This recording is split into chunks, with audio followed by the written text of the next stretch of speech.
But I don't want to let it go. I love the mech shop.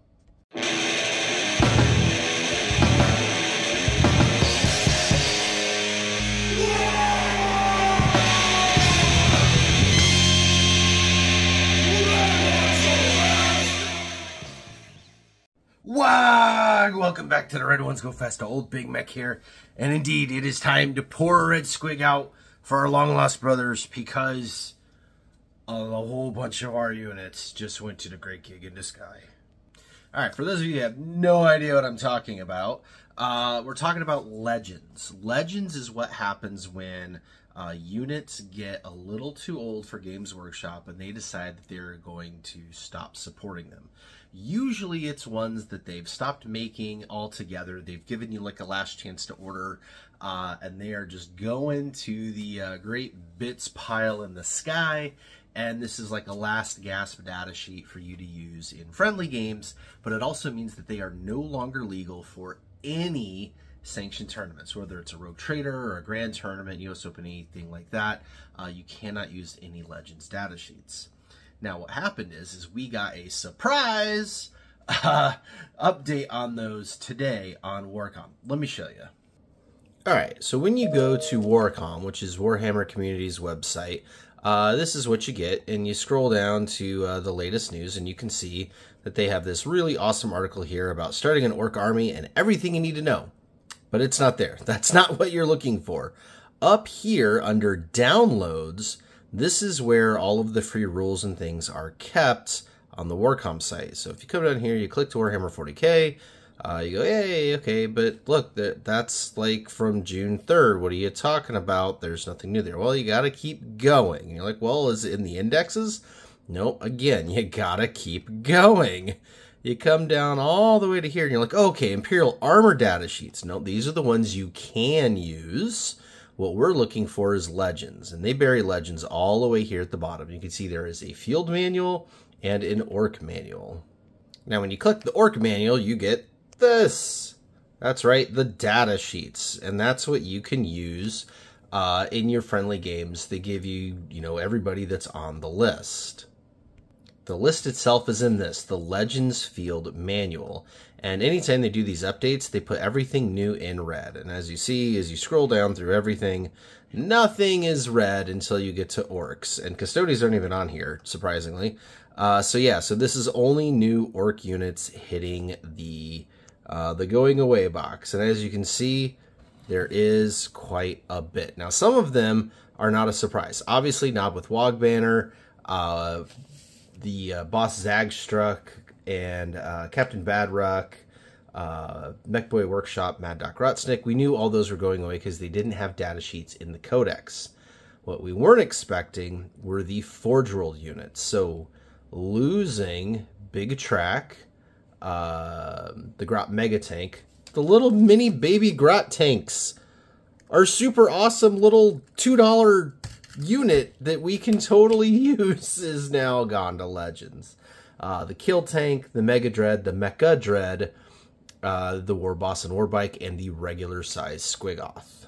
Alright, what does that mean for you in practical purposes? Well, it means that a lot of these super fun units that we were kit bashing and using other model fours and stuff aren't going to be legal to play in any kind of a tournament anymore. Some of those are, not that big a deal, but things like the Mega Dread and the Mecha Dread, a lot of players were legitimately building those out of Games Workshop kits and using them in the game and really enjoying them. And the new Def Dread, or, Dread Mob detachment thing was going to be super awesome for them. So for them to be taken away like that, really kind of stings. Now, obviously, we know that ForgeWorld as a whole has been really going through some things this edition. They've kind of gotten rid of the ForgeWorld branding altogether. It's now all mixed in with the Warhammer web store. It's called like Advanced Models or something like that for age 15 plus, because it's all the resin stuff. And we know that they are contracting their line. And let's be fair, none of these were new models. These are all models that are definitely getting up there in age. It really isn't that surprising.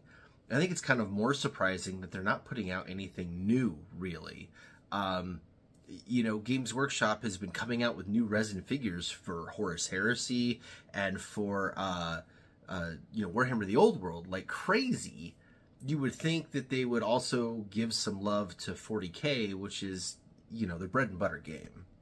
But that's neither here nor there, because it doesn't matter whether or not they make models for them. It doesn't even matter whether or not you can play with them in tournaments if you're not a tournament player. If you want to play these in casual games, you definitely still can. Though it is best practice to make sure that you clear any kind of a Legends thing with your opponent so that, you know, it doesn't feel spammy or whatnot, because a lot of these are units that people have never seen before, never played against before, have no idea what they are. So definitely make sure that, you know, you're talking with your opponent and everybody's on board for having a whole bunch of fun little grot tanks flying around the battlefield.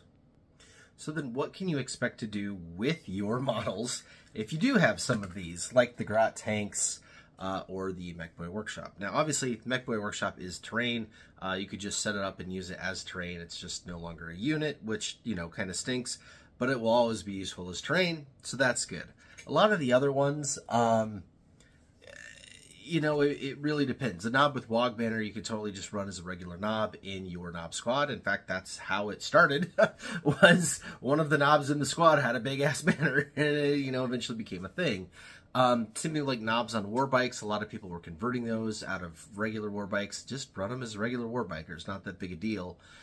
The war boss on war bike is harder because now the only war bike boss we have is the Deathkiller War Trike, which has the 3 wheels. So, you know, really, that one's not gonna, you know, go across. But things like, you know, Boss Axe Truck, you can run as the boss knob in your Stormboy squad. Bad Rut could be the captain in the actual Flashgit squad.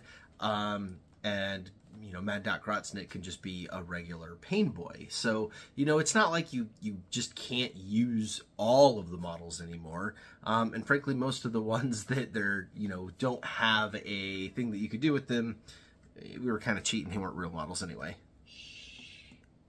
Now, one effect that this is going to have on a lot of Orc players, myself included, especially if you've been a long-time collector, is your legal collection, your legal army is definitely going to contract a little. Obviously, I lost the Mechboy Workshop, I lost my unit of Grot Tanks, I lost my knob with Wog Banner, you know, so that's a lot of points going away. Hopefully my collection still gives me enough to play with things that are fully built and painted. So, you know, you definitely got to think about that kind of thing too. And okay, what are you going to replace this with if you can't just use these models in other units? But hey, we're Orc players. Nothing brings us down. We can always slam another Red Squig, call a Wog, and go have a great time crumping. It really doesn't matter. You know, that's the thing. This player base is all about having fun, and I guarantee you that there are still just going to be tables and tables and tables full of these little grot tanks that we've made out of, you know, little $2 toys and all sorts of other crazy contraptions, because we just love it, and we love playing with it. We love having a good time on the tabletop. It doesn't matter whether you win or lose. What matters is that you got to play the game. So, you know, ultimately, yeah, it's a little bit of a bummer, but we'll keep getting on. And really, that's the best thing about being an Orc player, isn't it? If all else fails, you take your contraption apart and you build it into something else that is legal. Hey, look, now I got a battle wagon instead of a kill tank. That's just what we do. So every model continues to remain an Orc model, and we're just going to keep on having a great time. But be aware that this change did happen. It is out there. Check Warhammer Community's website. That's where all the downloads are. That's where you're going to get the updates on all these things. And there's definitely going to be updates coming as these codexes finally hit the street. I believe it's this Saturday is when we finally actually legally get our hands on the Orc Codex. And then the Custodes Codex and the Tau Codex are all coming one right after another. Plus, we have a balanced data slate points update in there. So there's going to be a lot of articles coming. There's going to be a lot of these free downloads coming. So if you're wanting to stay on top of that kind of thing, definitely make sure you're checking the website. All right, that's going to do it for this video. If you like what you saw, slam some buttons, do the comments, you know the drill. If you want your Red Squig gear, there is links in the description below for our Teespring. If you want to pick up your grot tanks before they go away completely, I'll have that linked as well for where you can pick these up for stupid cheap. So until next time, WarCom!